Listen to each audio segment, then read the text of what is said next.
Muling nagising ang pinakamagandang tricycle driver sa balat ng lupa, ang nagdadala ng bahaghari sa kalangitan matapos ang ulan, walang iba kundi ako, si Lila Magbak. Sa salamin ng banyo, buong pagmamalaki niyang sinambit ang kanyang pambungad na linya, kasabay ng ngiti na tila kayang magpasikat ng araw. Ay, napasigaw si Lila nang maramdaman ang malamig na presensya sa kanyang likuran. Paglingon niya, tumambad ang seryosong mukha ng kanyang tatay Pabling, ang lolo niyang may kakaibang talento sa panggugulat. Tatay naman, bakit ba kayo nanggugulat? Reklamo niya habang sapo ang dibdib, halatang nabigla. Nasa banyo siya, nag-eensayo ng kanyang morning pep talk sa harap ng bagong salamin na ipinalagay niya noong nakaraang linggo. Para sa kanya, ang bawat umaga ay dapat sinisimulan ng may sigla at inspirasyon, kahit pa ito'y kinakausap ang sarili sa salamin. Ang aga-aga mo ng maingay, malamig na sabi ni Tatay Pabling habang pumasok sa banyo, walang bakas ng ngiti sa kanyang mukha. Umalis ka na, Lila. Ako naman ang gagamit ng banyo. Tatay, parang hindi rin ako gumagamit, sagot ni Lila, pilit na nagpipigil ng inis. Oh, sige na ho, kayo na ang mauna. Hari naman kayo ng bahay na ito, ani Lila habang lumabas ng banyo, hindi pa tapos sa kanyang paghihilamos. Napailing na lang siya habang tinungo ang lababo sa kusina upang doon tapusin ang kanyang ginagawa. Pagdating sa hapagkainan, muling nagtagpo ang maglolo. Tatay, ilang beses ko na pong sinabi na ako na ang magluluto. Huwag nyo nang pakialaman ang kusina. Maglakad-lakad na lang po kayo sa labas para lumakas ang tuhod nyo, wika ni Lila habang maingat na hinahina ng lolo ng mainit na sopas. Sa kabila ng edad na 80, malusog pa rin si Tatay Pabling, bagamat baluktot na ang likod at madalas na sumasakit ang mga kasukasuan dahil sa rayuma. At gusto mo bang hintayin pa kitang magising para lang makapagluto? Anong oras ako kakain noon? Sarkastikong tanong ng matanda. Sorry naman, Tay. Ngayon lang naman ako na late ng gising kasi nagkayayaan kami nila Mira kagabi. Pero promise, ako na magluluto bukas. Basta, kayo po, mag-ehersisyo na lang sa umaga. Pagbalik nyo, tiyak, nakahain na ang almusal nyo. Natigil ang kanilang usapan nang magsimula ng magdasal si Tatay Pabling. Tahimik na nagpasalamat ang matanda sa Diyos para sa bagong araw at mga biyayang natatanggap nila. Para kay Lila, ang dasal ng kanyang lolo tuwing umaga ay nagbibigay ng katiyakan na magiging maayos ang kanilang araw. Habang kumakain, nagkwentuhan sila tungkol sa pamamasada ni Lila. Isang tricycle driver si Lila, isang trabahong natutunan niya mula sa kanyang lolo noong dalaga pa siya. Ngayon, siya na ang pumalit sa dating gampanin ni Tatay Pabling. Ang kita mula sa pamamasada ang bumubuhay sa kanilang dalawa, mula sa pagkain hanggang sa gamot at regular na check-up ng matanda. Para kay Lila, ang bawat biyahe ay hindi lamang para sa kita, kundi para sa pagmamahal niya sa kanyang lolo. Si Tatay Pabling, ang haligi ng buhay ni Lila. Para kay Lila, si Tatay Pabling ang pinakamahalagang tao sa kanyang buhay, ang kanyang sandigan, guro, at inspirasyon. Hindi niya maisip kung paano niya haharapin ang mundo kung sakaling mawala ito dahil sa kanyang kapabayaan. Mula pagkabata, si Tatay Pabling na ang nagsilbing magulang niya. Sa tuwing nagtatanong siya kung bakit wala siyang mama at papa tulad ng ibang mga bata, palaging natatawa si Lila sa sagot ng lolo, napulot daw siya sa tae ng kalabaw. Imbis na magdulot ng lungkot, nagiging biro na lang ito sa kanya. Hindi man ipinaliwanag ng malinaw ni Tatay Pabling kung bakit wala siyang mga magulang, natutunan ni Lila na tanggapin ito. Sa paglipas ng panahon, nakita niyang sapat na ang pagmamahal ng kanyang abuelo. Pinakain siya, binihisan, minahal, at higit sa lahat, hindi siya pinagkaaitan ng edukasyon. Dahil sa sipag ni Tatay Pabling sa pamamasada at sa maliit nilang vulcanizing shop, nakapagtapos si Lila ng kursong education. Ang diploma niya ay simbolo ng sakripisyo at pagmamahal ng kanyang lolo. Bagamat hindi pa siya ganap na guro dahil hindi pa siya nakakapag-exam, determinado si Lila na mag-ipon para sa kanyang pagre-review. Alam niyang hindi siya ganoon katalino para mag-self-study, kaya't iniipon niya ang bawat sentimo para matupad ang pangarap niya. Ang pang-araw-araw na buhay ni Lila. Matapos kumain at maligo, sinimulan ni Lila ang kanyang araw bilang tricycle driver. Bago siya umalis, sinilip niya ang vulcanizing shop kung saan naroon ang kanyang mga kaibigang sina Cisco at Mira, na laging tumutulong sa kanya sa shop. Mainit ang panahon, kaya't maraming pasahero ang pumupunta at lumalabas ng mall sa bayan, na medyo malayo rin mula sa kanilang bahay. Kinagabihan, sinundo ni Lila ang kaibigang si Mira, na nagtatrabaho bilang waiter sa isang club. Sa masikip na kwarto ni Mira, nakita niya itong nagsusuklay sa harap ng salamin, suot ang miniskirt nito. Aba, ibang-iba ang getup mo ngayon, naka-miniskirt ka pa, biro ni Lila habang pinapasadahan ng tingin ang kaibigan. Syempre naman, malay mo, makabingwit ng fogang afam sa club mamaya. May ahon ko na rin sa kahirapan ng pamilya ko, sagot ni Mira ng may halakhak. Tawang-tawa si Lila sa sinabi nito. Matagal na silang magkaibigan ni Mira. Bukod sa magkapitbahay, magkasundo rin sila sa maraming bagay. Maganda ang kaibigan niyang si Mira, pero dahil sa kanilang trabaho, nangingitim na ang kanilang balat. Isa sa mga hinahangaan ni Lila sa kaibigan ay ang pagiging matyaga nito. Kahit hindi nakapagtapos ng kolehiyo si Mira dahil inuuna ang pangangailangan ng inang may sakit, patuloy itong nagsusumikap. Habang hinahatid ni Lila si Mira papunta sa trabaho nito, nagpatuloy ang kanilang usapan. Tingin mo ba'y may mabibingwit ka doon? Sa 6 na taon mo nang nagtatrabaho sa club na yun, ni hindi ka man lang nagka-boyfriend, pang-aasar ni Lila. Siyempre, hindi ko naman priority ang pakikipagrelasyon, sagot ni Mira. No ano, ikaw ba, hindi mo pinangarap na makabingwit na lang ng lalaking mayaman para gumanda ang buhay nyo ng nanay mo? Mira, ayos naman ang buhay namin ni tatay. Alam mo kung ano ang sapat na para sa akin. Kilala mo ako, hindi ako naghahangad na maging mayaman, pero syempre, may mga pangarap din naman ako sa buhay. Kaya ako nagsusumikap ngayon, at sa tingin ko, hindi lang naman mayamang lalaki ang magiging sagot sa kahirapan natin. Habang nag-uusap, nagniningning ang mga mata ni Lila. Sa bawat salitang binibitawan niya, ramdam ang determinasyon at pagmamahal niya sa kanyang lolo. Para sa kanya, ang tagumpay ay hindi lamang tungkol sa pera, kundi sa katuparan ng mga pangarap na may kasamang sakripisyo at pagmamahal. Alam ko naman yan, kaya nga doble ang kayod ko, di ba? Buti ka nga, may tricycle ka na malaking tulong sa inyo ni Tatay Pubs. Oo nga, pero ikaw din, magtiis ka muna dyan sa pagiging waitress mo sa club. Kapag nakaipon ka na, mag-enroll ka ulit sa college. Huwag kang mag-alala, hindi kita pababayaan. Napatingin ng malapit ang kanyang best friend sa kanya, at maya-maya'y naluluha itong niyakap siya ng mahigpit. Kaya love na love kita, ikaw talaga ang sunshine at rainbow ng buhay ko. Sus, nagdrama ka pa dyan. Halika na, baka malate ka pa sa trabaho mo. Oo nga, at ang sanggit pa naman ng bago naming manager sa club. May bago kayong manager. Oo, ang pogi pero ang suplado. Gusto ko sanang akitin kaso parang hindi naman papatusin ang beauty kong pang-ilalim ng dagat. Malakas na nagtawanan sila ni Mira dahil sa sinabi nito. Pagkatapos ng ilang minutong biyahe, nakarating na rin sila sa bayan. Hihintayin pa ba kita? Tanong niya nang makababa na si Mira mula sa tricycle. Siyempre, hihintayin mo ako para makatipid na rin sa pamasahe. 4 na oras lang naman ang duty ko, mabilis lang to. Promise, hindi na kita kukulitin uminom. Talaga lang ha, kapag nalasing ka na naman mamaya, ihuhulog na talaga kita sa tricycle. Natatawa niyang sagot, naalala ang nangyari kagabi nang niyaya siya nitong uminom pagkatapos ng trabaho, dahilan kung bakit late siyang nagising ngayong umaga. Nang makapasok na si Mira sa loob ng club, agad na naghanap ng pasahero si Lila. Pagkalipas ng ilang oras, nakailang pasada na rin siya sa bayan at sa mga karatig barangay. Marami talaga ang lumalabas kapag gabi. Marami ka bang pasahero, Miss Lila? Matumal ba ang pasada ngayong gabi? Tanong sa kanya ni Mang Gabo, ang matandang nagtitinda ng balot malapit sa club.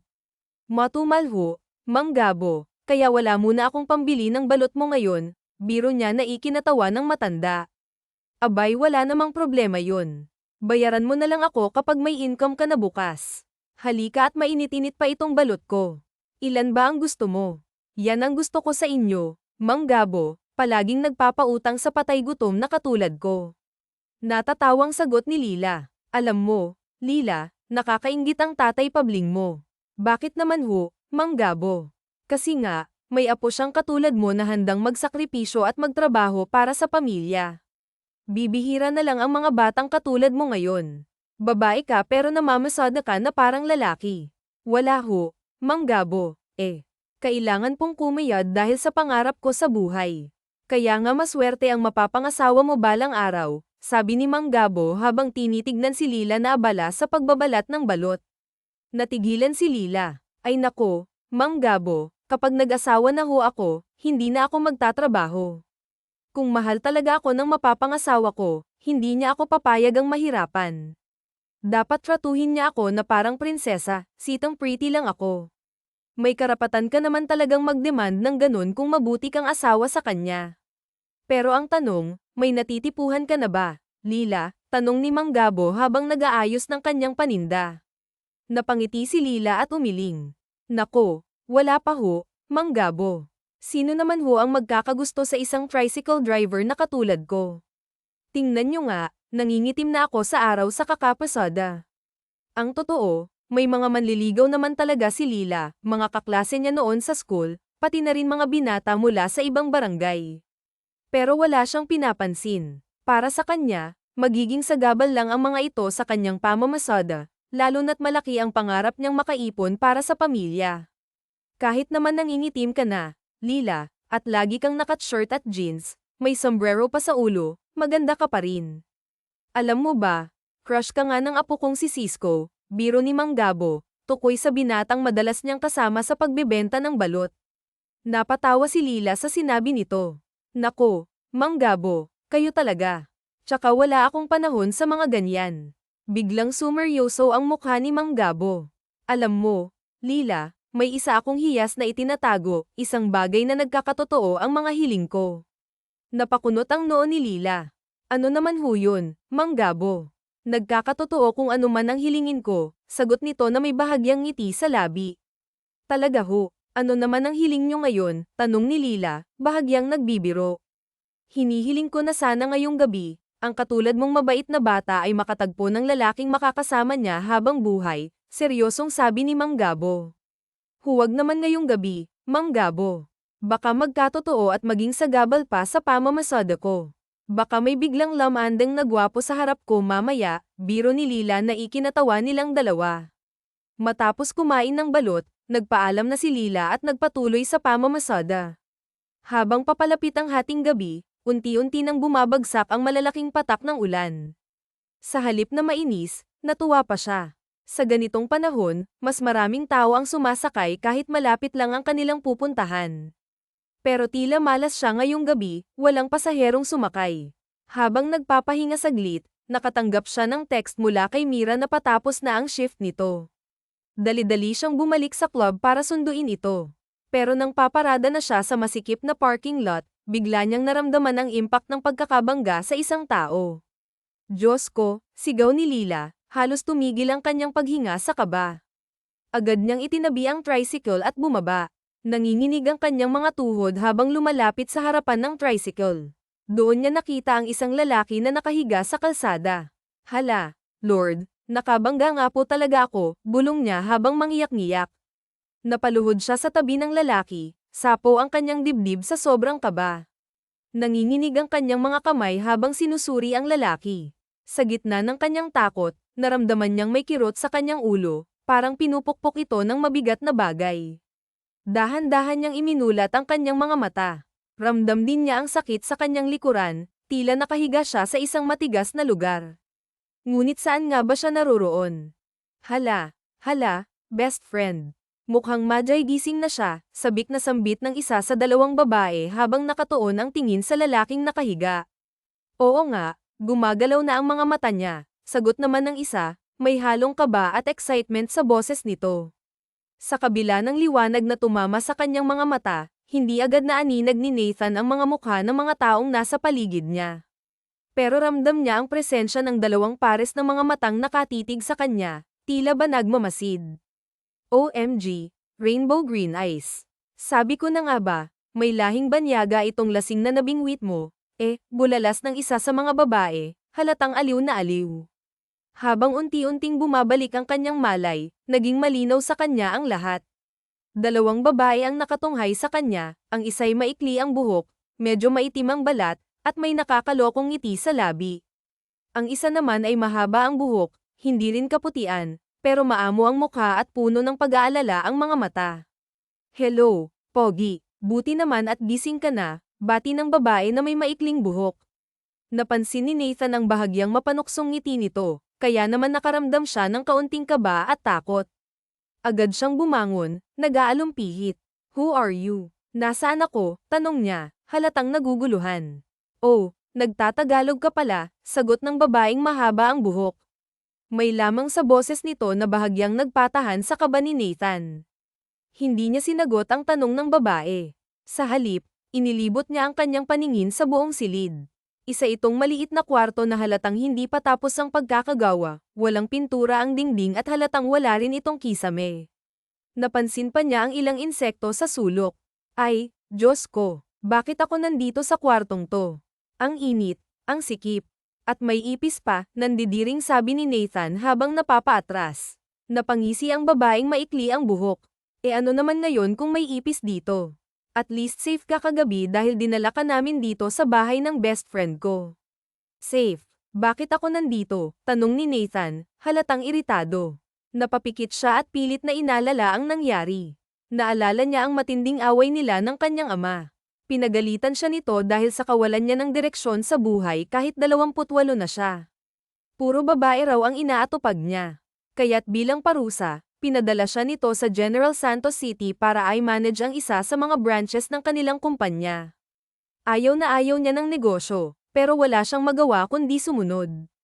Kung hindi, baka ipilit ng ama niyang ipakasal siya sa isang taong hindi niya gusto. Nang gabing iyon, lumabas siya ng hotel at naglasing sa isang club. Lasing na lasing siya nang magdesisyong umuwi. Pagkatapos, bigla na lang siyang nabangga sa kung ano, at tuluyang nagdilim ang kanyang paningin. Habang bumabalik sa kasalukuyan, napatingin siya muli sa dalawang babae na nakatingin pa rin sa kanya. Ano ba talaga ang nangyari? Tanong niya, puno ng pagtataka at kaba. Taga saan ka ba, sir? Antag sa kanya ng payat na babae sa harap niya kaya't natigil siya sa pagbabalik tanaw. Nagkatinginan lang sila at nawalan siya ng maisasagot ng sandaling magtagpo ang kanilang mga mata. Pansin niyang maliit ang bilugang mukha ng babae. Maganda ang mga mata nitong kulay tsokolate, natural na mahabang pilik mata nito. Maging ang mga labi ay natural din ang pagiging mapula. Sir, muli nitong naisatinig kaya't natigil siya sa pagtitig sa mukha ng babae. Hindi niyo pa sinasagot ang tanong ko. Bakit ako nandito? Kasi nabangga ka lang naman noong... Kopre dumami ang jitla sa noo ni Nathan nang matigil sa pagsasalita ang babaeng maikli ang buhok dahil nakatakip na sa bibig nito ang kamay ng babaeng tinititigan niya kanina lang. Nabangga, what do you mean Rainbow? Wala namang masama kung aaminin mo sa kanyang totoo at least hindi mo siya hinahayaang maulanan doon sa labas ng club. Wala naman siyang sugat o injury sa katawan, hindi niya kailangang magalit. Tingnan mo, binihisan mo pa nga siya. Oh, punong-puno kaya ng suka ang damit mo kagabi. Dahil sa narinig ay unti-unting bumaba ang tingin ni Nathan sa kabuuan. Halos umusok ang ilong niya nang makitang maikli at lumang t-shirt na halos hanggang pusod niya lang at isang maikling short na para siyang maglalaro ng volleyball. What the hell? Ano ba tong pinasuot niyo sa akin? Kasi iyan na lang ang medyo maayos na damit ni Tatay Pabling, Hiniram ko lang sa kanya kagabi.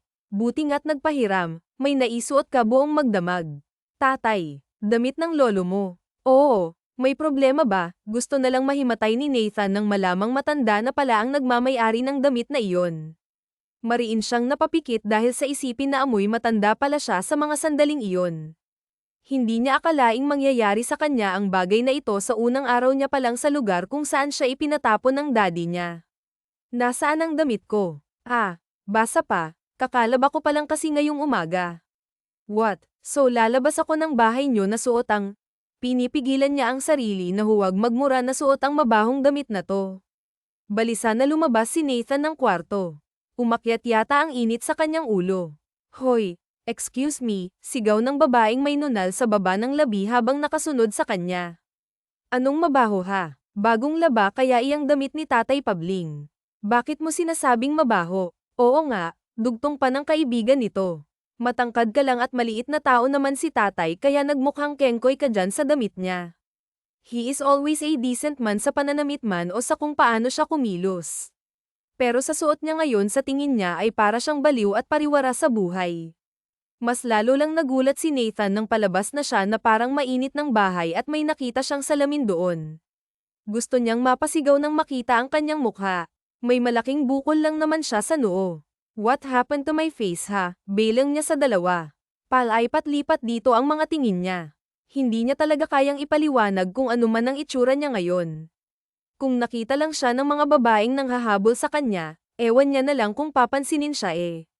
Kasi noong sinakay kita sa tricycle ko kagabi, tulog ka na kaya kapag umaalog ay nauuntog ka sa tricycle.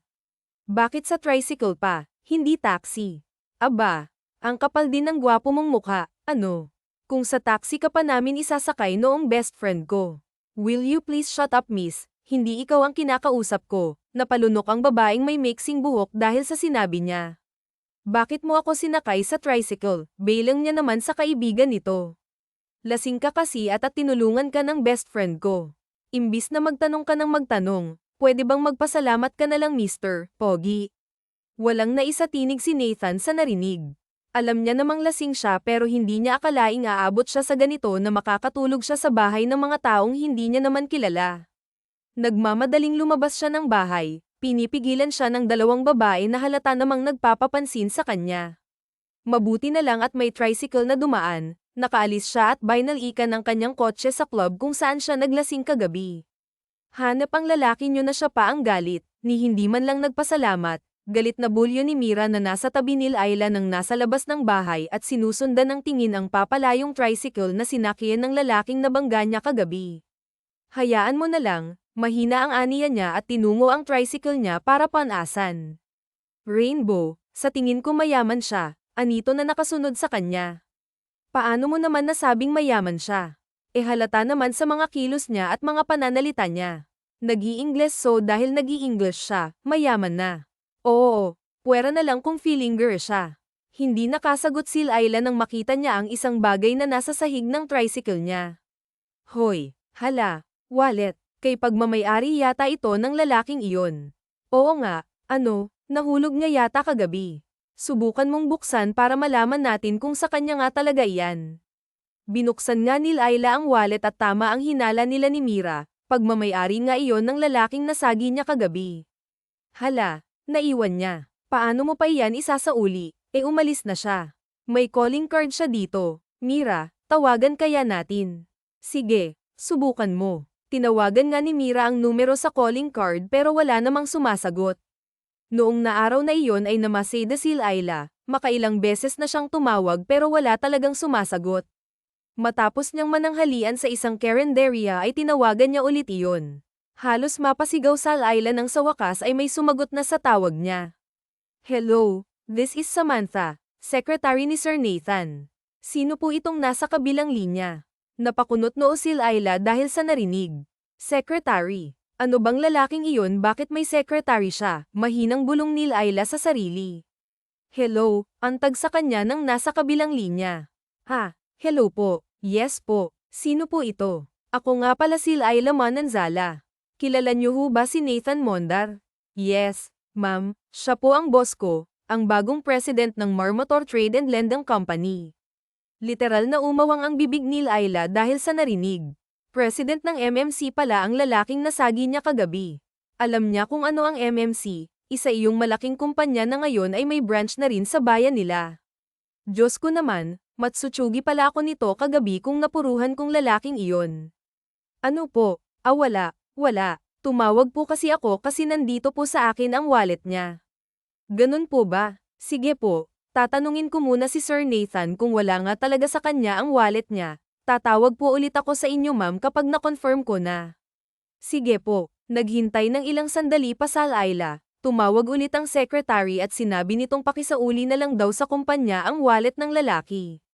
So Nathan pala ang pangalan niya, mahinang sabi niya habang nakatitig sa picture ng lalaki na nasa loob ng wallet. Ang pogi sana kaso parang magaspang naman ang pag-uugali. Inirapan niya muna ang picture bago yung tinago sa bulsa niya.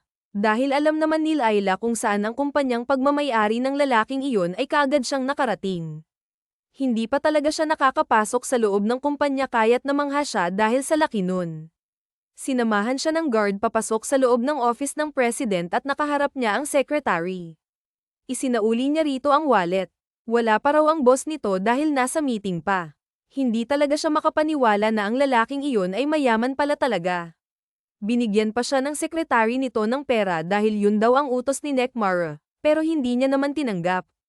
Hindi naman pera ang habol niya kaya sinauli ang wallet, hindi siya ganang klaseng tao. Inalok pa nga siya ng merienda pero hindi niya pinaunlakan baka kasi makaistorbo lang siya. Alam niyang busy talaga ang mga sekretarya. Nang makalabas na si Laila sa kumpanya ay sinisimulan ng paandarin ng kanyang tricycle ay namilog sa tuwa ang mga mata niya nang makitang pababa na si Nathan. Saot nito, ibang-iba ito sa lalaki na nasagi niya kagabi, nakasuot ito ng business suit at mas lalong nadpina ang kagwapuhan nito dahil ang paraan ng paglalakad ay matikas. Sir Nathan Marr, tawag ni Laila sa lalaki nang papasok na sa kumpanya. Dahil sa ginawa niyang pagtawag ay napalingon sa kanyang lalaki. Sir, isinauli ko po ang wallet niyo. Nasa sekretary niyo na po, masayang sigaw ni Laila para marinig siya ng lalaki, pero nang magtagpo ang kanilang mga mata ay kumunat lang ang noon nito na para siyang kinikilala. Ako po yung nagdala sa inyo sa bahay namin. Akmang hahakbang na sana si Laila papalapit sa lalaki, pero mabilis naman itong naglakad papasok na para bang ayaw siyang makita. Ano yun? Inis na ba ko? Dismayado niyang tanong sa sarili. Grabe naman, pailing-iling na natawa si Laila, hindi man lang marunong magpasalamat eh. Kung hindi ko na lang kaya sinauli yung wallet niya ang dami pa namang visa cards ha. Nakakainis. Iritado nilisan ni Laila ang lugar na iyon, pero nilamon na yata siya ng kamalasan sa mga oras na iyon dahil pipauwi na siya sa bahay nila ay nasuran pa talaga siya ng makina. Diyos ko naman, bakit ngayon pa? Bakit dito pa? Ang layo-layo pa naman ng vulcanizing shop dito. Anak ng tokwa naman malutong na napamura na lang sa Laila. Sinubukan niyang kumpunihin ang tricycle pero nagsibagsakan na lang ang mga pawis niya ay hindi pa rin niya naayos ang tricycle. Hindi niya pa matawagan ang mga kasamahan niyang driver na maaaring tumulong sa kanya dahil wala talagang signal sa lugar kung nasan siya nasaroon. Takip silim na at nakakaramdam siya ng takot dahil wala nang masyadong dumadaan ngali-ngali niyang iwan ang sasakyan at maglalakad na lang hanggang sa makahanap ng maaaring makatulong sa kanya. Akmang iiwan niya na sana ang tricycle pero ganun na lamang ang pagbangon ng pag-asa mula sa loob niya nang makitang may sasakyan na paparating. Lihim siyang nagdasal na sana naman ay matulungan siya ng taong nasa loob no. Kinakaway niya ang mga kamay para malaman ang nagmamaneho na kailangan niya ng tulong. Pero halos magpasagasa na si Laila ay hindi pa rin tumigil ang sasakyan, dinaanan lang siya nito kaya naman dismayado na napailing na lang siya. Simulan mo ng maglaki day. Mukha ngang minalas ka talaga ngayong araw. Ngunit ganun na lamang ang pamimilog ng mga mata ni Laila nang makita niyang bumalik ang sasakyang inakala niya ay dadaanan lang siya. Hay salamat. Buti naman, natutuwang nais sa tinig niya at halos lumuwa ang kanyang mga mata sa gulat nang makita kung sino ang makisig na lalaking bumaba mula sa sasakyan. Sir Nathan, malakas na naibulalas ni Laila. Nakalapit na kasi sa kanyang lalaki kaya tuluyan niya itong napagsino. What happened? Narinig niya ang tanong nito pero hindi kaagad siya nakasagot dahil tulala lang siya habang nakatingin sa gwapo nitong mukha. Hey, I said what happened? Kasi po nasaran ako sir, I mean itong tricycle ko po ang nasaran. Kanda yutal niyang sagot dahil nahihiya siya nang mahuli nitong titig na titig siya rito. Flat ba ang gulong? Baritono ang tinig na tanong nito habang pinapasadahan ang tingin ng tricycle niya. Opo sir tapos bigla na lang hindi humandar, luma na rin kasi talaga ta. Ilang taon na itong gamit ni Lolo noon, kwento niya kahit hindi ito nagtatanong. Anong maitutulong ko dito? Pwede po kaya na makisakay sa inyo pabalik sa bayan, magtatawag na lang po ako ng mag-aayos nito. Tumango-tango ito at napahilot pa sa pangalihim na napalunok si Laila dahil sa kagapi ng lalaking kaharap niya. Literal na kumikislap ang mga kulay berde nitong mga mata kahit dumidilim na ang paligid. May pantali ka bang dala yung matibay? Oo naman sir, lagi ho akong may dala na pantali kasi madalas yung mga pasahero ko'y may mabibigat na dala na pinapatong ko lang dito sa ibabaw ng tricycle. Na ibigay mo sa akin, nanlaki ang mga mata ni Laila, nagulat siya na takot iba ang tumatakbo sa isipan niya kung bakit nito kailangan ng pantali, hindi kaya't kikidnapin siya nito. Make it fast miss, Gumagabi na o sandali lang sir aba bakit naman po natin kailangan ng pantali, bamantong hininga ito sa naging tanong niya. Kailangan ng pantali dahil ipapahula natin sa kotse ko ang sasakyan mo para hindi mo na kailangang bumalik pa dito mamaya nasapo na lamang ni Ayla ang noo. Oo nga ipapahula na lang natin pasensya ka na minsan kasi ay umaandar ang kabobohan ko. Umiiling na napatingin na lang sa kanya ang lalaki na mukhang nangingiti sa sinabi niya pero halatang pinipigilan lang at hila-hila na ng kotse nito ang luma niyang tricycle hanggang sa makarating sila sa vulcanizing shop at labis na ipinagtaka ni Ayla na hindi talaga umalis ang gwapong president ng MMC sa masikip at mainit na shop na yun hanggang sa maayos na ang tricycle niya. Magkano ho? Tanong ni Ayla sa mga nagkumpulan tricycle niya. Pero hindi pa man nakakasagot ang mga vulcanizer ay nakita niyang nag-abot na si Nathan sa mga ito ng isang papel. Heto Ano ho yan, sir? Taka niyang tanong. Cheque. Bahay dito sa gulong na ipinalit nila sa gulong mo na nabutas ng sinol. Pagtingin pa ni Ayla ng cheque ay halos lumuwa ang mga mata niya. Kaagad na ibinalik niya sa binata ang cheque. 20,000 lang naman ang amount na nakasulat doon, sir. Ang laking halaga na po niyan. Ni hindi na nga ito umabot ng 1,000. Kayo talaga, natatawang hinugot niya ang wallet at kumuha ng pera doon. I'm sorry, wala kasi akong cash. Magpapasalamat lang dahil sinoli mo ang wallet ko. Sir naman, hindi naman ho kailangan. Malaking tulong na po yung paghila nyo sa tricycle ko. Pagbabayaran ko pa ba kayo? Matapos magbayad ni Ayla ay inilabas niya na ang tricycle. Sir, salamat talaga ha. Aniya sa lalaki nang makitang naghihintay pa rin ito sa kanya sa labas ng vulcanizing shop. You're welcome. Check mo muna ang sasakyan mo bago ka umalis.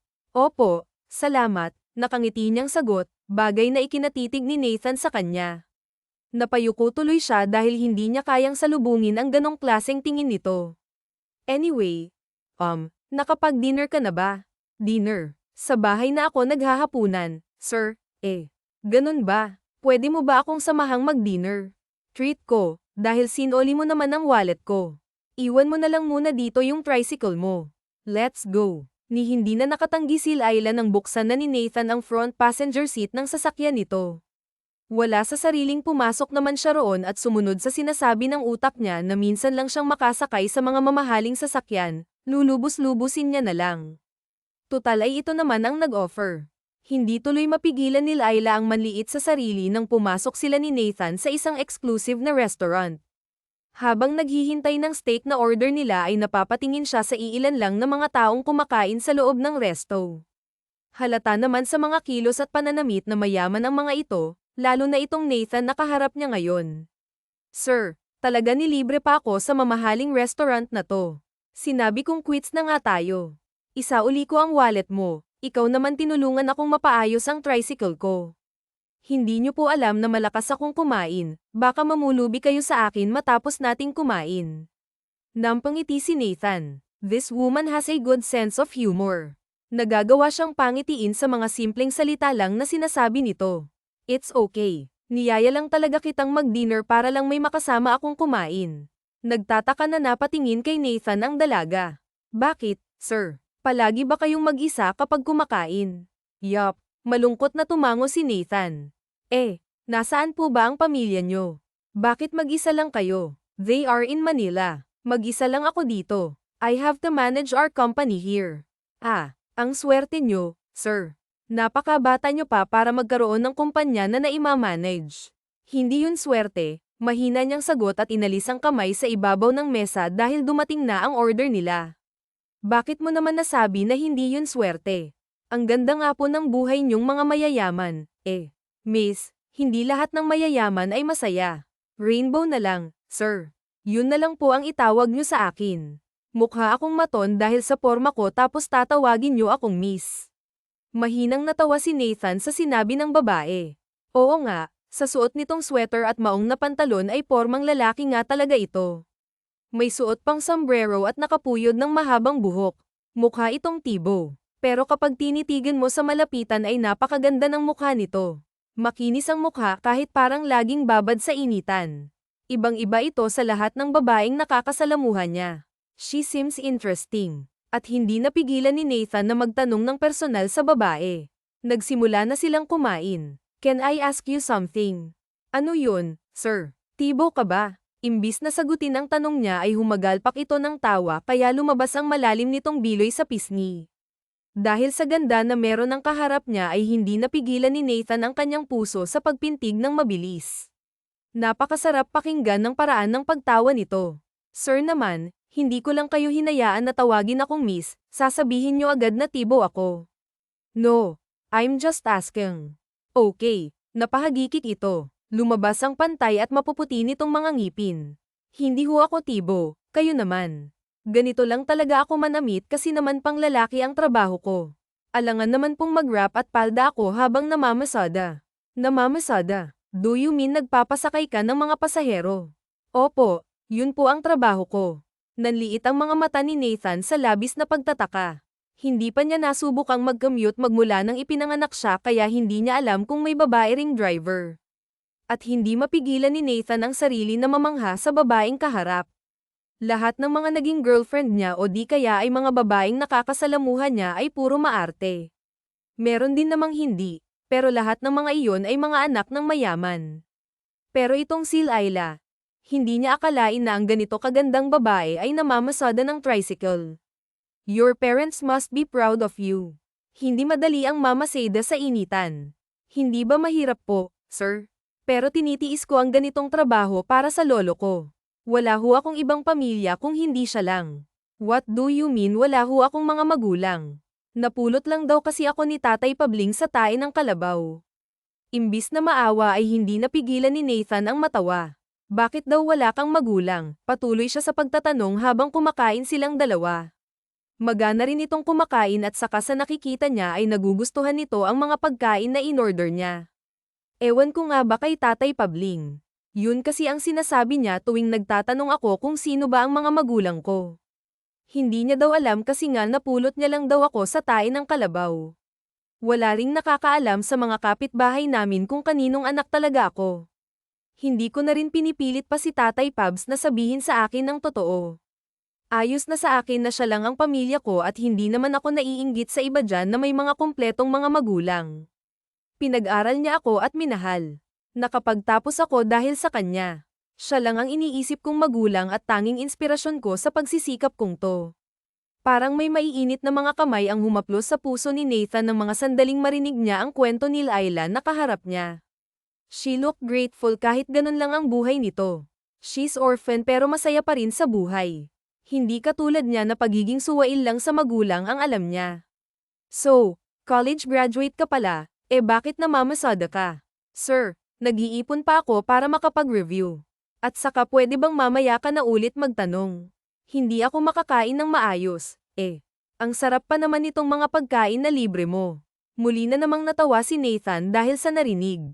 Ngayon lang ulit siya natawa ng ganun magmula nang magkahiwalay ang parents niya.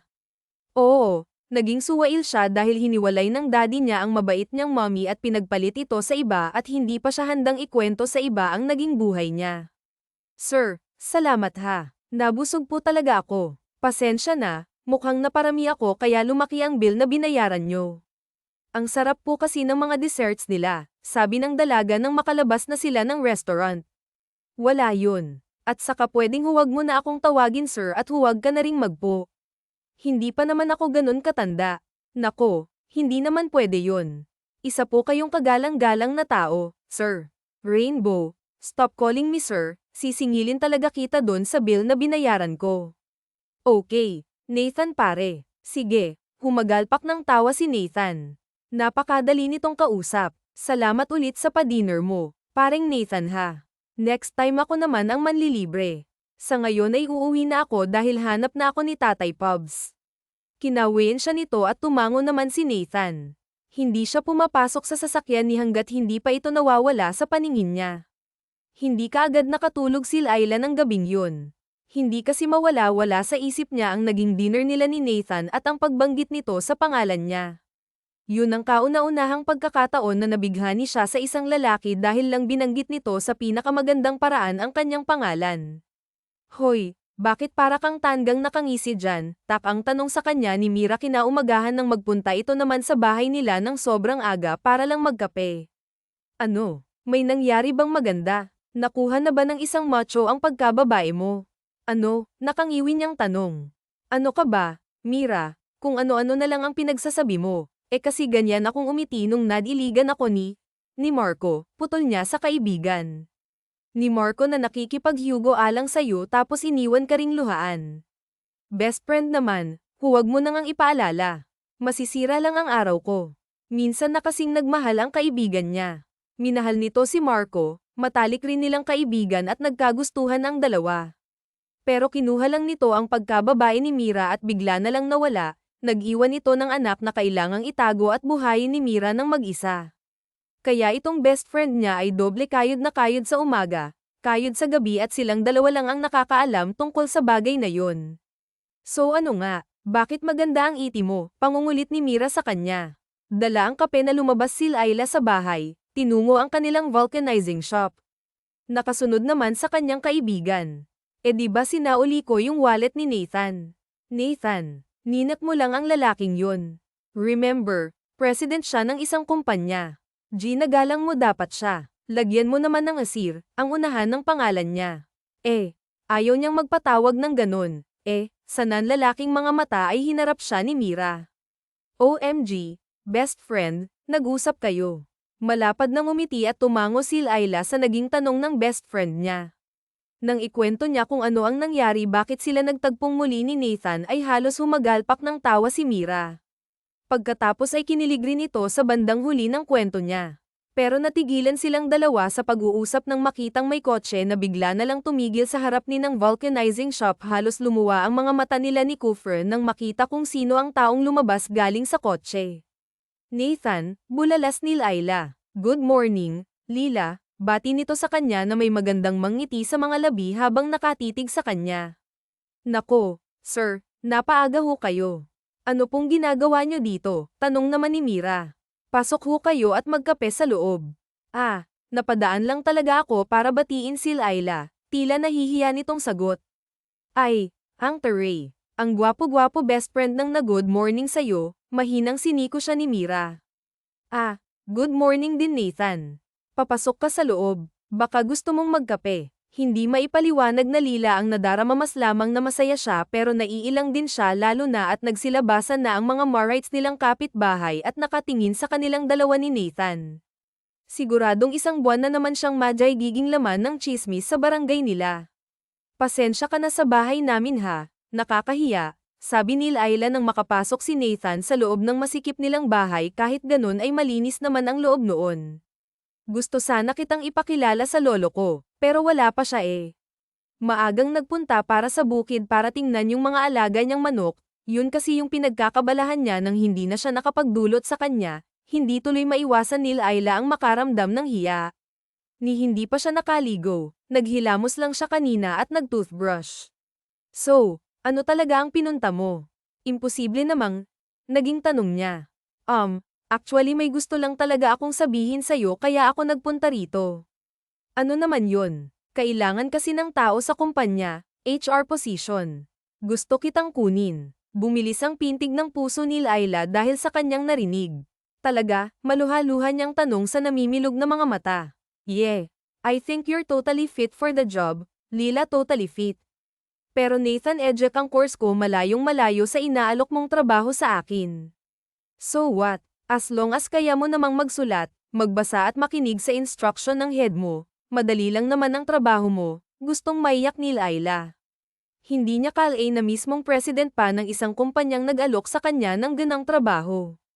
Alam mo kasi, mahal ko naman ang trabaho ko ang pamamasada pero hindi ko rin naman itatanggi na gusto ko rin naman ang mga office works, nahihiya niyang sambit habang nakatingin sa mga mata ni Nathan titig na titig ito mula sa mga labi niya habang nagsasalita siya. Hindi na siya nailang. Naisip niya na baka ganun lang talagang makipag-usap ang binata. Kaya nga pumayag ka na sa inaalok kong trabaho. Sigurado ka bang kinukuha mo ako? Ayokong magsisi ka sa akin. Wala akong experience sa kahit na anong office works. Baka mapahiya ka lang. Magaling ka sa trabaho mo, Lila, sa pamamasada. And I know na kaya mo rin ang mga trabaho sa loob ng isang kumpanya. Parang natunaw ang puso ni Ayla dahil sa mga salitang iyon. At nang sabihin sa kanya ni Nathan na maaari na siyang magsimula bukas ay halos hindi siya mapapakali, hinanda niya kaagad ang resume niya. Teka best friend, may nakakalimutan ka pala. Ano ba yun? Nag-aalalang tanong niya kay Mira matapos nilang gawin ang resume niya. Siyempre ito ang unang nakaalam ng trabahong inalok sa kanya ni Nathan kasi itong mosang na kaibigan niya ay lihim na pinakinggan pa lang na pag-usapan nila ng magiging boss niya. Kailangan nating bumili ng mga bago mong damit ha. Bakit naman tayo bibili? May mga bago akong damit dyan na hindi ko pa nagagamit. At ano magsusuot ka ng t-shirt dun at maong nakupasan, eh. Ano ba dapat ang mga pambabae naman na smart attire rainbow hindi ka magmukhang manong?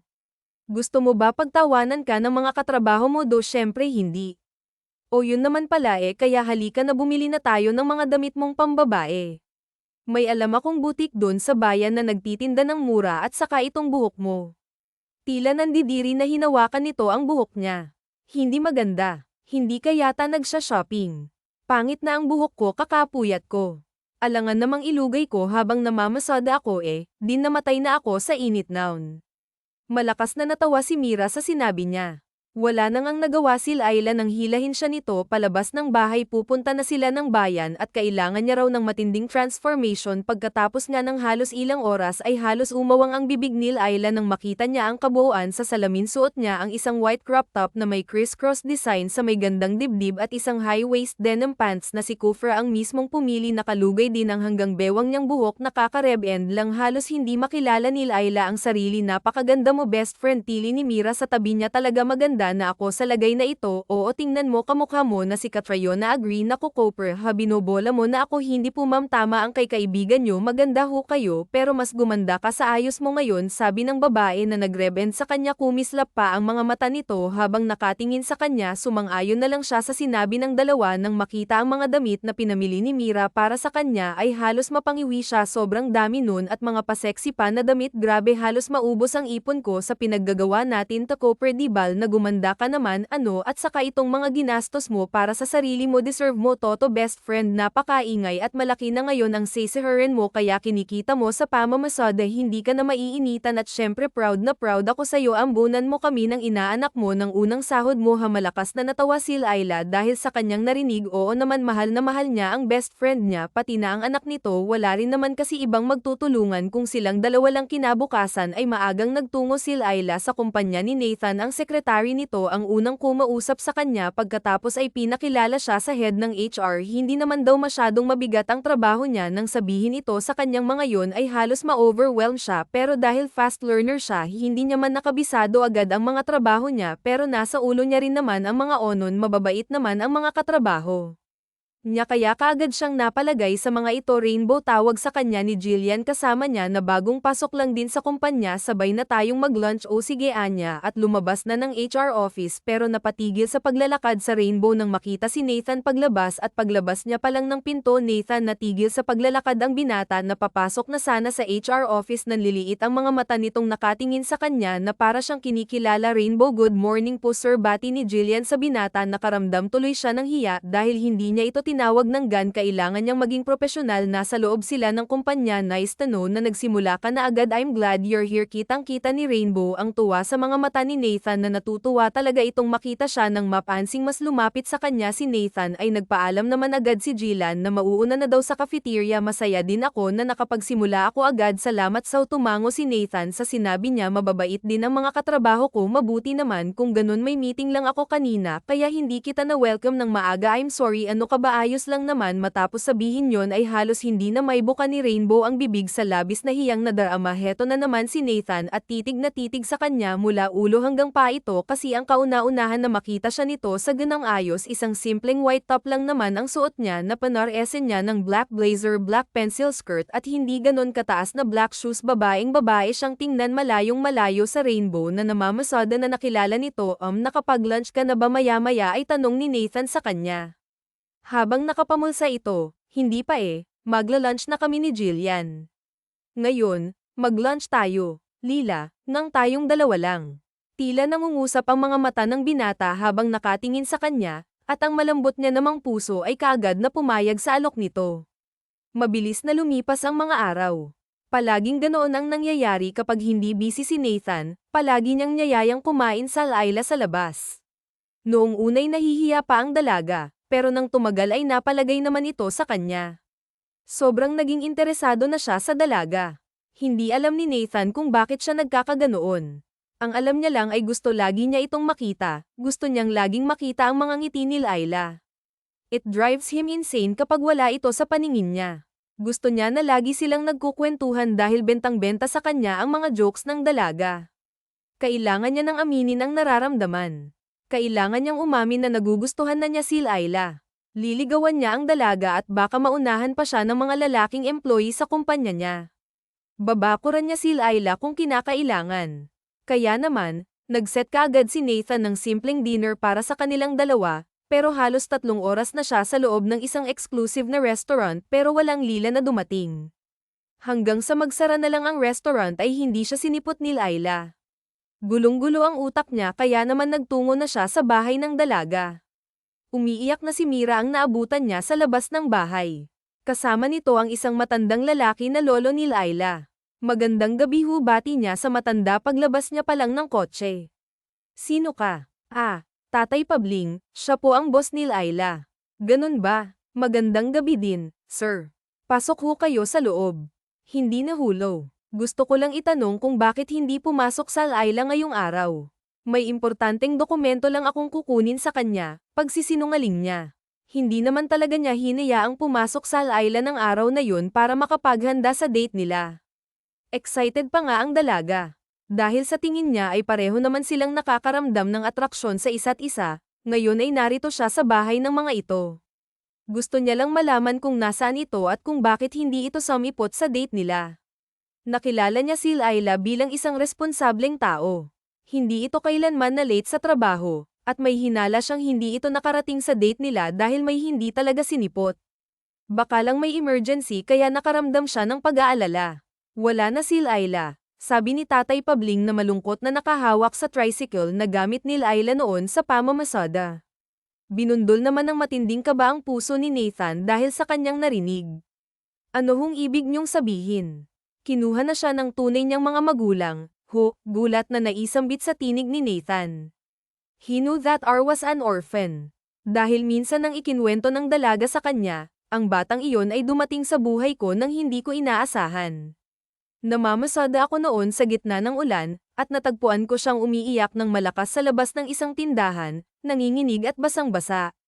Nawala sa isang malagim na aksidente ang asawa at anak ko kaya hindi ko na sana gustong magkaroon pa ng pamilya na mawawala lang din naman sa akin dahil napakasakit noon. Pero hindi ko natiis si Laila, kinuha ko siya at dinala sa bahay. 5 taong gulang pa lamang siya noon. Naghintay ako na baka may maghahanap sa kanya, pero walang dumating. Sa tagal ng panahon na nanatili siya sa aking tabi, ang akala ko'y pinabayaan na siya ng tunay niyang mga magulang, pero ngayon, tuluyan na ngang nakabalik sa kanila si Laila. Kinuha na siya mula sa akin at muli ko na namang naramdaman ang sakit ng mawalan ng taong mahal. Para ko na siyang totoong apo. Hinaplos yata ng maiinit na mga kamay ang puso ni Nathan habang nakikinig sa madamdaming kwento ni Tatay Pabling sa kung paano nito nakilala ang babaeng unti-unti na ring napapamahal sa kanya. Paano ho nangyari na nakabalik na siya sa tunay niyang pamilya? Mahabang kwento, Sir Nathan, si Mira ang sumagot.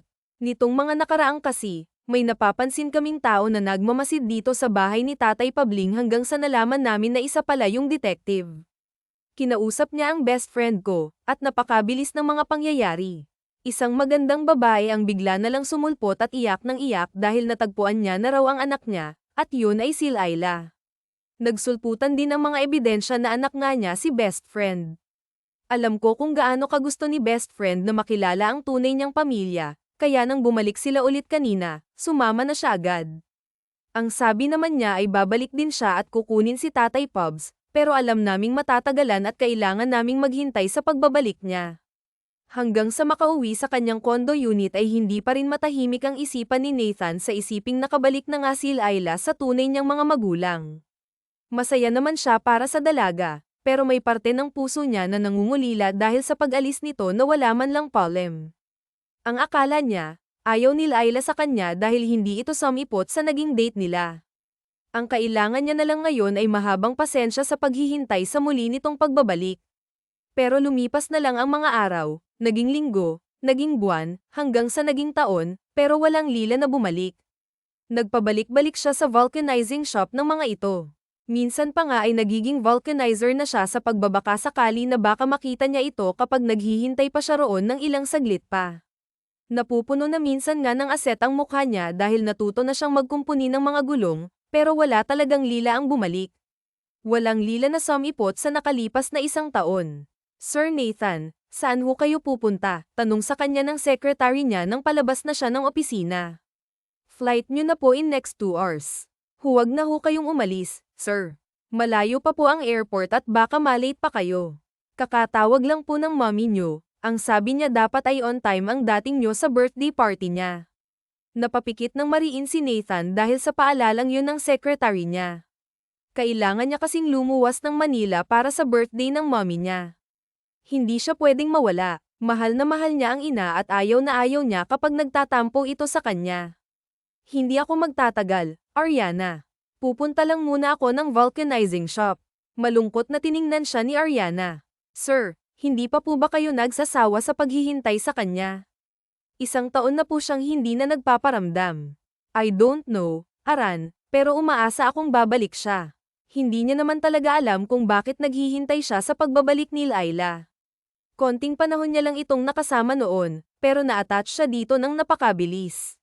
Ni hindi niya magawang patulan ang mga babaeng umaaligid sa kanya, ni hindi niya mapagbigyan ng mommy niya sa blind date na gusto nitong mangyari para daw makapag-asawa na siya at naiinggit na ito sa amigang may mga apo na. Bamantong hininga si Nathan sa isiping yun bago niya tuluyang nilisan ang kumpanya. Dumiretso nga talaga siya sa vulcanizing shop para bisitahin at magpaalam kay Tatay Pabling na naging malapit sa kanya. Marami siyang natutunan sa matanda. Palagi kasi silang nagkukwentuhan tungkol sa naging kabataan nito. Matapos ang naging pagbisita ni Nathan sa matanda ay lumuwas nga siya ng Maynila. Sinalubong kaagad siya ng mommy niya na may malapad ng ngiti. Anak ko, miss na kita, naiiyak nitong sambit habang yakap-yakap siya. They become the center of attention. Naroon na kasi ang mga bisita nito. Isang philanthropist at painter ang mommy niya. Lahat ng mga bisita nito ay may mga kasama ding pintor. Meron din itong kaibigan na taga-politika. Halos lahat ng mga ito ay nakasalamuhan na niya dati sa bahay nila. Doon din idinaos ang birthday party nito. Halika na, anak, dumating na si Isabela. Alam mo ba na isang pamilya nila sa pinakamayamang pamilya dito sa Pilipinas noon, kaso nag-migrate sila ng asawa niya sa Europe magmula nang mawala ang 5 years old nilang anak, kwento ng mommy ni Nathan habang naglalakad sila papalapit sa gate. Dumating na daw kasi ang mayaman nitong amiga.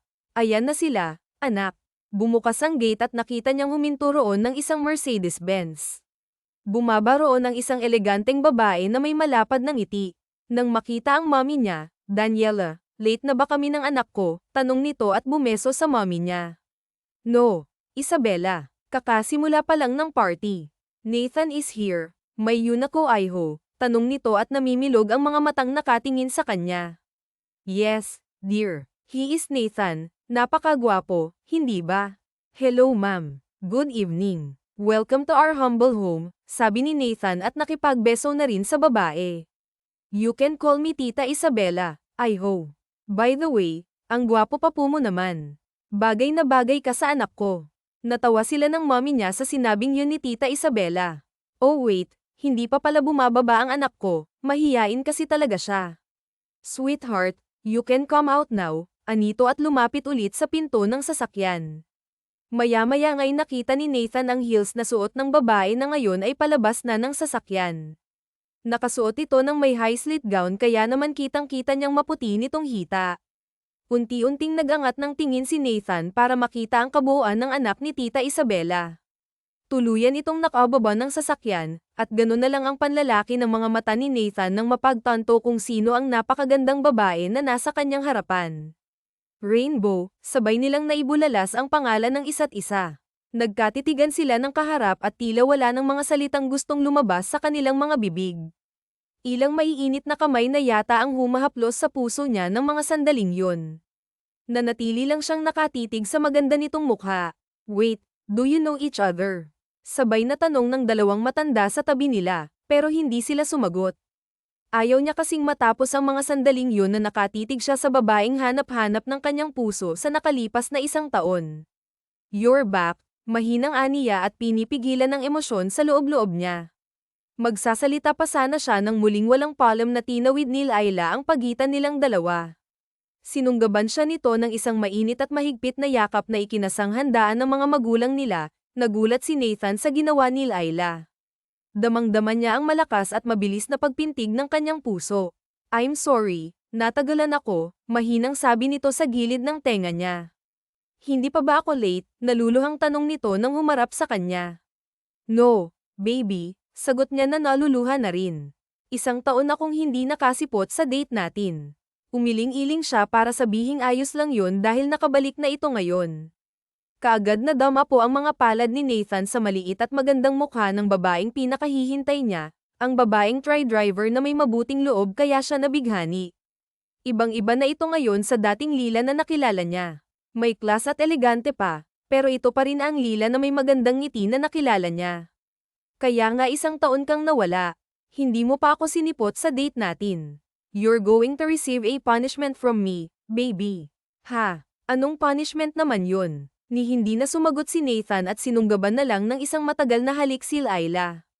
Gusto niyang matawa ng sabay na suminghap ang mommy nila na tila hindi makapaniwala sa nakikita, pero walang pakialam si Nathan. Kinasasabikan niya ang tagpong yun at ngayon na bumalik na ang pinakahihintay niya, hindi niya nasasayangin pang pagkakataon. They both explained to their parents what just happened before at halos mamatay-matay sa kilig ang dalawa. Hindi niya na nga tinapos ang party ng mommy niya dahil kinulong niya na si Layla sa kwarto niya. Yakap-yakap niya ang dalaga habang nag-uusap sila ng masinsinan. Hindi ako tumawag at nagparamdam man lang. Kapag ginawa ko yun, baka uuwi lang din ako at hindi ko na mabibigyan ng panahon ang tunay kong mga magulang. Nawala daw ako noon dahil sa kagagawan ng kapatid ni Daddy. Hindi raw kasi siya magkaanak at sa anak lang ng namatay kong lolo na may anak ipapamana ang kumpanya. Kaya para hindi magkaroon ng mana si Daddy, itinago niya ako sa malayong lugar upang mawala. At doon ako nakita ni Tatay Pabling. Ang sabi daw kasi ng tita ko, patay na ako kaya ayon, hindi na nila ako nahanap. Pero nagkasakit ang tita ko kaya inamin niyang naging kasalanan niya at kaagad akong pinahanap ng parents ko. Tinuruan nila ako paano hawakan ang business. Marami pa naman akong hindi pa natututunan pero nagsisikap ako dahil para daw talaga sa akin ang kumpanya ng lolo ko. Nag-iisang apol lang kasi ako. At bumalik ako dahil miss na miss ko na si Tatay Pabling, lalo na ikaw. Ang akala ko, baka may iba ka ng gusto. Lumuluha si Layla habang kinukwento kay Nathan ang lahat. Umiling lang ang binata at sinabi nitong naghihintay pa rin sa kanya. Hindi ka panipaniwala ang naging takbo ng buhay ni Layla. Pero marami pang surpresa ang Diyos basta't maging masipag at maging mabuting tao ka lang. Ikaw lang ang nagustuhan ko ng ganito, Lila. Sa'yo lang ako nabaliw ng ganito. At ngayong nakabalik ka na, ayoko nang maghintay pa ng 1 taon. Pakasalan mo na lang ako nang sa gayon ay hindi na tayo magkahiwalay pa. Totoo ba yan? Alam mo, wala akong inuurungan kahit pakasalan. Nagtawanan sila ni Nathan sa sinabi niyang yun. Kinaumagahan ay umuwi siya sa probinsya kung saan siya lumaki. Binalikan niya si Tatay Pabling at si Mira. Miss na miss niya ang dalawa. Nangako siyang hindi na aalis pa.